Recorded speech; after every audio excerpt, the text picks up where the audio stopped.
Hello, you're watching BogWatch live here at Meerfest, part of a 5-hour live streaming TV production. Now, I'm Sara Lanyon, one of the presenters today, and I am lucky enough to be joined by Shropshire Wildlife Trust's CEO, Colin Preston, and you are here to talk about the Wildlife Trust's latest campaign.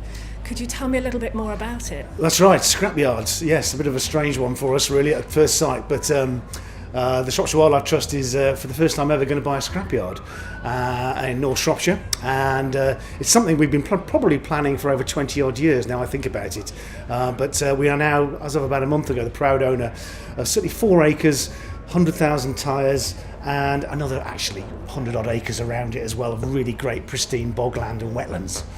It's fantastic, but I think a lot of people have to ask that question: why would you want to buy a scrapyard? You're a wildlife trust. That's right. Well, it does go back 27 odd years, something like that. And the Trust first got involved with the purchase of Fens and Wixall National Nature Reserve, which is a massive lowland bog. And we campaigned hard. And if you'd watched the 6 o'clock news back in 1990, sometime in November, you'd have seen the Trust, way before my time, campaigning hard to get that bog saved. And it did. It was bought for the nation. Fantastic National Nature Reserve.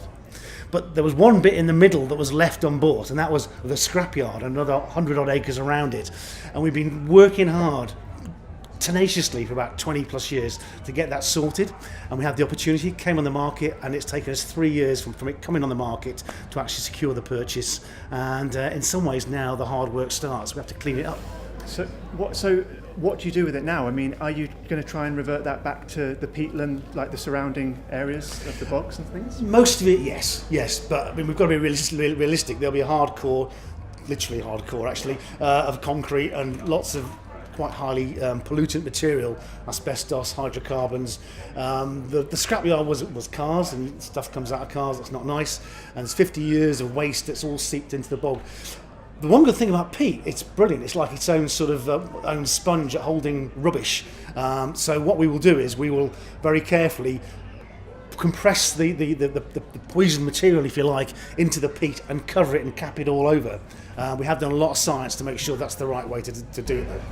But that kind of work can't be cheap, and the Wildlife Trust, as we know, are a charity. So how do you manage to fund something like that? It's an ambitious project. Well, it is, and it's, again, that's been quite complicated. We were lucky that we've got a trust fund who lent us the money to buy the site, and they want the money back in 2 years' time, the Esme Fairbairn Foundation. So we've got 2 years to pay the money back. And then the next bit of big news was we managed to get some funding from Europe. That's why the Brexit vote got us quite excited, because if we'd lost that, we would have lost a significant sum of money to actually put towards the purchase of the site. But we've got that. We signed the contract for that 2 weeks ago now. So we need a minimum of £500,000 to buy the site, secure the purchase, and do the basic tidying up, cleaning up, if you like, of the site. We probably need a bit more actually. But at this moment in time, we've got about a third to two-thirds secured from these various grants. But we've got 2 years, as I say, to find the rest. So very, very briefly, how can people get involved? How can they support this project? Well, we'd love people's money. I mean, I've made no bones about it. If you go onto the Trust website, there's an easy way of giving there.